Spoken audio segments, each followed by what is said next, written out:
తిరుమల వాడపల్లి శ్రీ వెంకటేశ్వర స్వామి వారి ఆలయంలో శనివారం భక్తుల రద్దీ అధికంగా కనిపించింది. ఉభయ తెలుగు రాష్ట్రాల నుంచి వేలాది మంది భక్తులు స్వామివారి దర్శనానికి తరలి వెళ్లారు. ఆలయ ప్రాంగణం గోవింద నామస్మరణతో మార్బ్రోగిపోయింది. వేకువజాము నుండే సుప్రభాత సేవ, నీరాజన మంత్ర పుష్పం, ఐశ్వర్య లక్ష్మీ హోమం వంటి సేవలను శాస్త్రోక్తకంగా నిర్వహించారు. భక్తుల సౌకర్యార్థం ఆలయ అధికారులు ప్రత్యేక ఏర్పాట్లు చేశారు. క్యూలైన్లో భక్తులకు మంచినీటి సదుపాయం, చిన్నపిల్లలకు పాలు, బిస్కెట్లు అందించారు.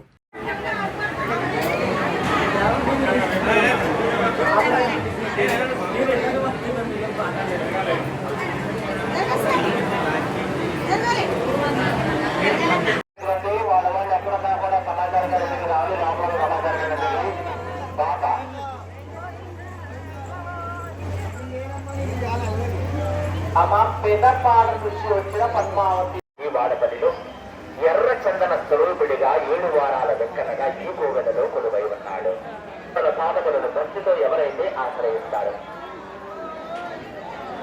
ఆ గోవిందనామ స్మరణతో ఆ స్వామికి ఎవరైతే 7 ప్రదర్శనలో సమర్పిస్తారు, ఈ కోవిలలో కొలువై ఉన్న చెయ్యి ఊగి పండుగలంటే ఉత్సవాలు రావాలి, వాళ్ళకి తెలియాలి ఎలాగనేది.